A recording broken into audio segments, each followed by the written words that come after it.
So I'm here today with Stacy Hanson, who is not only a very good friend of mine, but also a board member for ClaimsXchange. Hi, Stacy. How are you?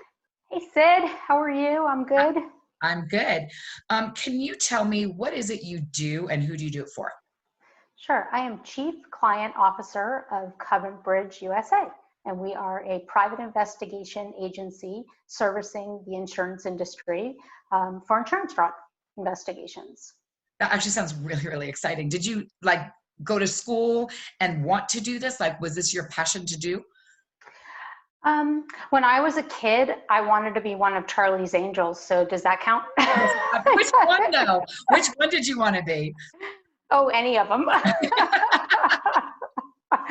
But so I would say I always wanted to be a PI because that's what they were, or private investigators. But no, I did not study this.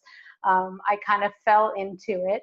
I actually started out in the field. That's something people don't realize about me, that I was a private investigator investigating claims, doing surveillance, taking interviews, doing witness canvasses, little bit of everything that I do today at CoventBridge, but then I moved into the sales side. But I was in the field and or managing field investigations for almost 10 years.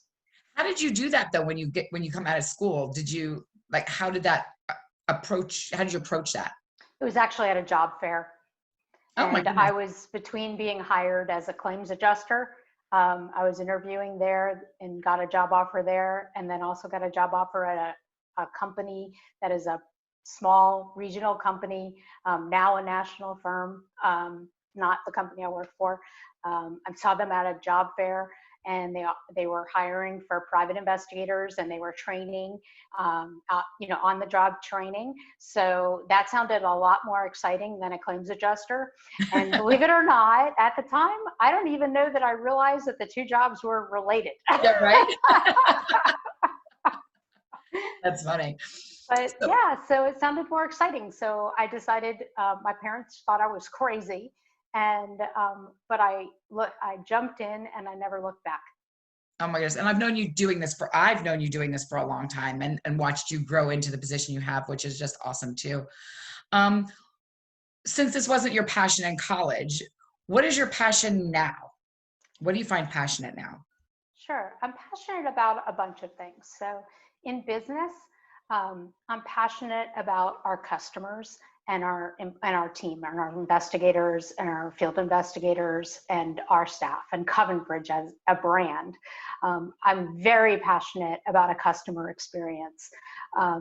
In our industry, many years ago, private investigators just wasn't always Charlie's Angels ish. You had, you know, it wasn't necessarily the most ethical looked upon business. And I think that over the years we've been able to, and I believe I played a part in this, we've elevated the insurance investigative industry into a professional industry that is a true partnership with the insurance and self-insured companies. And we are a huge part of combating fraud. That's amazing. Is there anything personally? I mean, I know that's your business, but what about your personal life? What are you passionate about in your personal life? Sure, I'm very passionate about my family.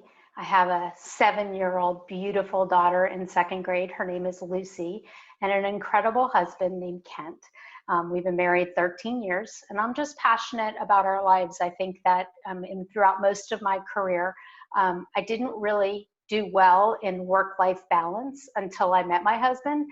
And one of the things he brought into my life was teaching me how to balance work-life balance and still being a significant contributor into my business, but also a contributor into my family. So with that, unfortunately, about 5 years ago, I was diagnosed with breast cancer, and now I have stage 4 triple negative metastatic breast cancer, which is a terminal illness. And I was diagnosed at that stage 3 years ago. So I'm doing really well, and I work full time, and I am on treatment, and I'm on an amazing clinical trial. But I am very passionate about changing, very similar to how I approach the investigative industry, how people perceive the breast cancer awareness trend that there is and how it's approached. I think that there's a lot of misinformation out there. I am a very big advocate in getting information out there about clinical trials, about the fact that there is no cure and we need a cure, and more importantly about research, because that's the only way to get to a cure. And so I want to save just not only my life, but the life of the 150,000 women who are living with stage 4 breast cancer today, and the ones that are being diagnosed today. 1 in 8 women will be diagnosed with breast cancer every day, and 1 in 5 of those will be later diagnosed as metastatic.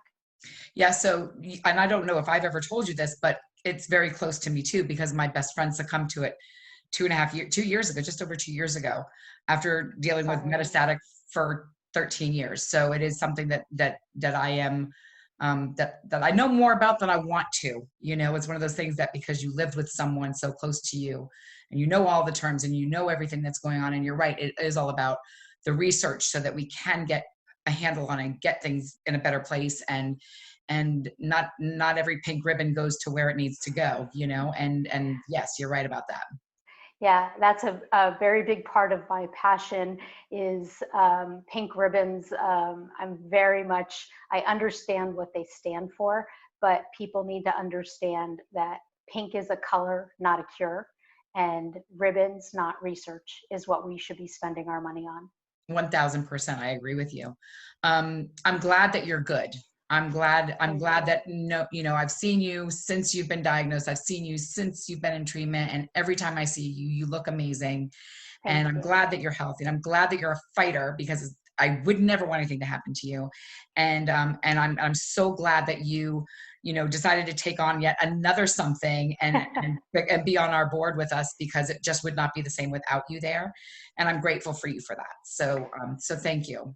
Thank you. And I will say a couple things. One, I'm really happy that I'm healthier now and I have hair. So there was a point when I didn't have hair in the last 5 years, so it's growing. And then I'm honored to be a part of the ClaimsXchange board. I have admired you through all the years I have known you, and what you have done in your career in the insurance industry and your impact on our industry, and you flipping it on its head as well and taking on this new organization. I think the mission is incredible and is going to be a game changer in our industry. Well, with your help, thank you. And with your help, it will be. So I appreciate you. Stay safe, be well, and we'll talk soon. Thank you, Sydney.